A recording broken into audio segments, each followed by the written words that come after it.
लोगों को भेज रही हूँ ना, वो पहले मैं 1 से 2 बार उसको रीड करके अच्छे से गौर करके देख के मैं उसको आगे बढ़ा रही हूँ कि ये हरकत आपको भी मालूम होना, कैस भाई को भी मालूम होना बोल के। बिल्कुल बारीक सही। जी बारीक बहन जी। पॉइंट मैं भी गौर कर रही हूँ इसके। अच्छा, जी इधर पाकिस्तान की वेबसाइट है एक्सप्रेस न्यूज, उसमें खबर आई कि कराची में एक मछेरा जो है वो पकड़ा गया है और उसको बताया जा रहा है कि इराक का एजेंट है।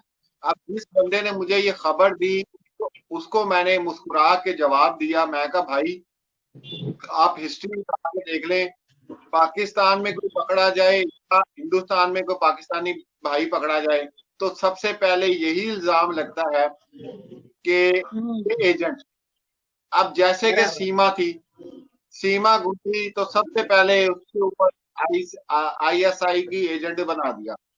अब ये कोई भाई बेचारा से आ गया होगा हदूद क्रॉस करके, अब उसको पकड़ लिया, अब इसको रात एजेंट बता दिया। अब इससे होता क्या है, इससे इंतशार पैदा होता है, इससे नफरतें पैदा होती हैं। ये सोचा जाता है कि किसी भी मुल्क के, अगर वो पाकिस्तान का रहा है इंडिया के लिए तो उसके लिए नफरत पैदा होती है, और अगर इंडिया का रहा है पाकिस्तान के लिए तो फिर उनके लिए, पाकिस्तानियों के लिए नफरत पैदा होती है। तो इस तरह की खबरें जो है वो ना तो बतानी भी चाहिए। पहले आप अपनी तसल्ली कर लें, अच्छी तरह कर लें। अब जिस तरह के सीमा हैदर को पकड़ा, एटीएस ने जांच की, सब कुछ किया, लेकिन इस 4 माह में, इस 4 माह में भारतीय मीडिया ने वखत डाल के रख दिया जी। उन्होंने 48 घंटे की लाइव चलाई, आईएसआई की एजेंट पकड़ी गई, आईएसआई की एजेंट है, ये करने आई थी, ये वो करने आई थी। मैं वैसी एक बात कर रहा हूं, लेकिन एंड क्या निकला कि उसी एटीएस ने उसको क्लियर करार दे दिया। तो इसीलिए जब इस तरह की चीजें आती हैं तो मैं अपने जो दूसरे भी हैं मीडिया के लोग, उनसे ये मैं कहना चाहूंगा कि न्यूज को पहले कंफर्म होने दिया करें। जब कंफर्म्ड हो जाएंगी उसके बाद आप, अगर कोई भी जांच एजेंसी है वो इस चीज को देखती है कि हाँ यार ये फला बंदा बाकी एजेंट है, फिर आप उसको सामने भी लाएं, वो इतराफी बयान भी दे, या जो भी जिस तरह एक तरीका होता है। लेकिन एक खबर को लेके इससे और कुछ भी नहीं, नफरत फैलती है और कुछ भी नहीं होता। हमारे अपने पाकिस्तानी कितने भाई हैं जो इंडिया में इस तरह चले जाते हैं, कराची की जो भी है अपना मछेरे हैं या कोई भी इस तरह। तो इस वजह से ऐसी चीजों को ज्यादा एक्सपोज नहीं करना चाहिए, थोड़ा दबा के रखना चाहिए। ये मैं अपने मीडिया को भी कह रहा हूँ और भारतीय मीडिया को भी कह रहा हूँ कि एक चीज को आप कंफर्म होने दें। अच्छा, उसमें यह हुआ कि जो जिनके अंदर नफरत भरी हुई थी मुसलमानों के लिए, जिनके अंदर नफरत भरी हुई थी पाकिस्तान के लिए, उन्होंने कहा ये तो भाई बनी बनाई जो है डिश हमारे पास आ गई है, तो आप तो छितरोल करो जब तक एटीएस की रिपोर्ट नहीं आती। और उन्होंने पूरा हक अदा किया। Thrusters. Check. Door lock check. Door lock. उन्होंने पूरा हक अदा किया। उन्होंने 4 महीने वो हालत, ये इधर से आतंकवादी आते हैं, इधर से एपी सिंह साहब को देख लें आप, पाकिस्तान को छोड़े, और मीडिया के जितने लोग थे उन्होंने कितनी बातें की।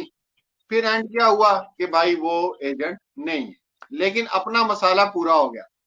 तो इसी तरह जब कोई ऐसी बात होती है तो उसको वेट करें, वेट करने के बाद जब अपनी चीजें सामने लेकर आए उसके बाद आप इस मुद्दे पे बात किया करें।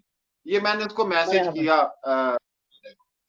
तो अपना मैं शाहिदा बहन को कहना चाहूंगा, शाहिदा बहन आप इसको या इसलिए परेशान हो कि कैस भाई पहली दफा इसने हरकत की है।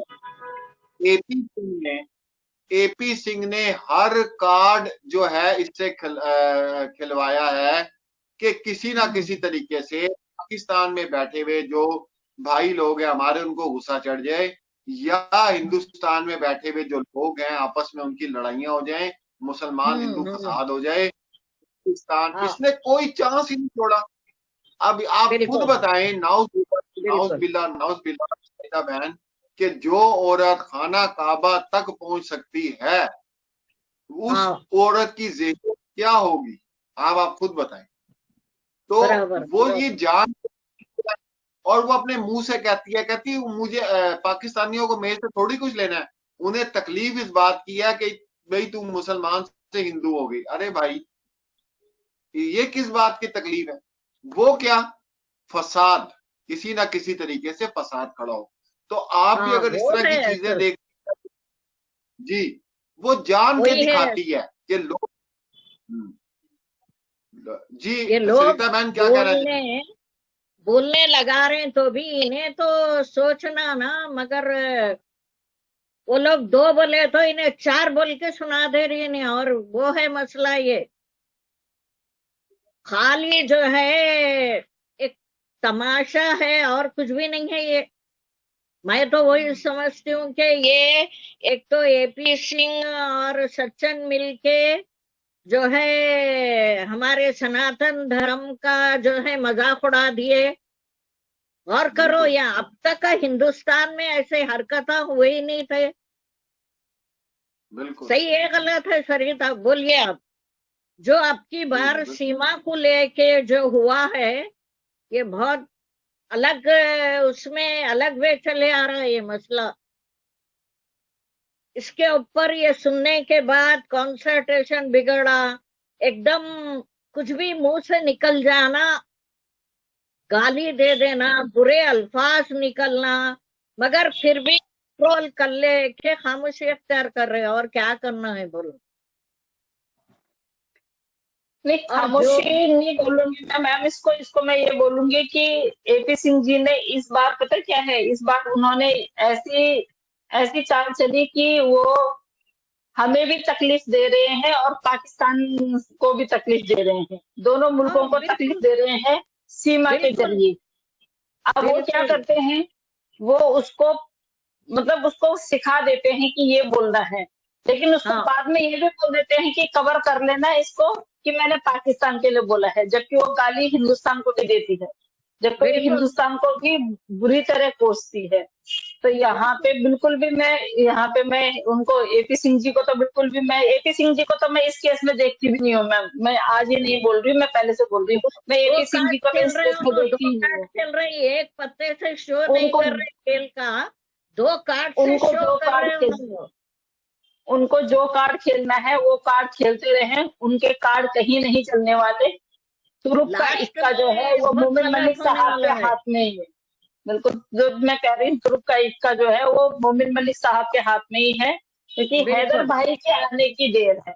हैदर भाई यहाँ आएंगे तो इन सबकी, मतलब मैं, आप ये लगा लीजिए कि किसी को हार्ट अटैक होने वाला है, किसी को इमरजेंसी में एडमिट करने की जरूरत पड़ेगी, कोई आईसीयू में रहेगा, कोई, मुझे लगता है देखते ही अपने आप को ही मतलब खत्म कर देंगे ये लोग। ये इस तरह से भयभीत हो गए हैं जब से इन्होंने, नहीं और कल मोमिन मलिक रोहिंगा। साहब ने जो बोल दिया है दोबारा, मोमिन मलिक साहब का कल का जो बयान सुन के उन लोगों को और ज्यादा आफत आ गई होगी, और ये लोग सोच रहे बिल्कुल होंगे कि अब तो भैया नजदीक ही आ गया है, अब तो बोल ही दिया है इस तरह से। और जिस तरह से मोमिन सर लाइव नहीं आ रहे थे तो इन लोगों के जो है बड़े वो हो रहे थे कि भाई नहीं आ रहे हैं लाइव तो शायद नहीं हो रहा होगा काम। तो मोमिन मलिक साहब ने बोला है कि भैया मैं खामोश बैठा हूँ, मेरी कलम खामोश नहीं बैठी है, मेरी कलम काम बिल्कुल कर रही है, कानूनन काम हो रहा है। तो हम कैसे सोच लें कि भाई वो खामोश बैठे हैं, वो कर रहे हैं काम, बिल्कुल। हमें उन पे विश्वास है, अपने संविधान पे विश्वास है, अपने कानून पे विश्वास है। हमारा कानून कभी भी किसी के साथ में कोई ऐसा काम नहीं करेगा। और एक पिता जो 17 महीनों से अपने बच्चों के लिए हमारे हिंदुस्तान के लोगों से, हमारे योगी जी, मोदी जी से, जो बेचारे रो रो के अपने बच्चों को मांग रहे हैं, और इस बराबर औरत के पास वो फंसे हुए हैं, इस औरत के पास वो बच्चे फंसे हुए हैं। एक माँ के साथ में बच्चा किस तरह होता है मैम, आप ही देखिए, अगर 2 साल होने को आए हैं, अगर इन बच्चों की डाइट अच्छी होती, इन बच्चों का जो खाने पीने की जो वो होती, तो अभी ये बच्चा वो सचिन से लंबा हो चुका होता। हाँ हाँ, ये बात तो जो सही बेटा है। है फरहान, बिल्कुल फरहान सही है। है, उसकी डाइट अच्छी होती, उनको अच्छा बिल्कुल पौष्टिक आहार मिलता, टाइम टू टाइम खाना सही। मिलता, तो अभी तक तो वो सचिन से बड़ा हो चुका होता। सचिन को ये कहती है 2 कौड़ी की औरत, 2 टके की औरत, कि मैं 1-1 किलो दूध पिला रही हूँ। अरे बेशरम बेगैरत औरत, तेरे 3-4 बच्चे भी हैं, उन बच्चों को देख ले। जब भी तेरे घर में बराबर, कुछ आता है तुम दोनों के दोनों ठूसते रहते हो। कैसी माँ है, जहर खा ले जहर, उन बच्चों को छोड़ के खाती है तू। तो बिल्कुल कहती है कि बिल्कुल। बच्चे मेरी जान है। क्या जान है तेरी, कि बच्चे सिर्फ मेरे हैं, कहाँ से लेके आई? हैदर भाई बेचारे ने कमा के दिया है तेरे को 90-90 हजार रुपए, हमेशा कमा के दिए कि मेरे बच्चों के लिए कमी नहीं होनी चाहिए। उस हैदर भाई को तो गिन ही नहीं रही है? गूगल से बिल्कुल तूने बिल्कुल। डाउनलोड किए हैं। हर बात में सही है। बोलती है कि नहीं वो बच्चे मेरे हैं, मेरे हैं, मेरे हैं। तेरे कहाँ से आए, कहाँ से लेके आई? पाकिस्तान से 4 बच्चे लेके गई ना, खाली हाथ तो नहीं गई कहीं रास्ते में किसी के बच्चे तूने ले लिए। पाकिस्तान से 4 बच्चे लेके गई ना। ऊपर से ये जो 2 पैसे की औकात नहीं है, जिसकी शक्ल का ना सूरत का। मैं प्लीज यहाँ पे कोई बुरा मत मानिएगा, मैं बॉडी शेमिंग नहीं कर रही हूँ। अकल ना शक्ल जिसकी, वो 4 बच्चे, जिसकी खुद की उम्र अभी खेलने कूदने की है, वो कहता है कि मैंने हाँ 4 बच्चे गोद ले लिए। अबे औकात है तेरे 4 बच्चे गोद लेने की? है? एक बायोलॉजिकल फादर अभी अपने बच्चे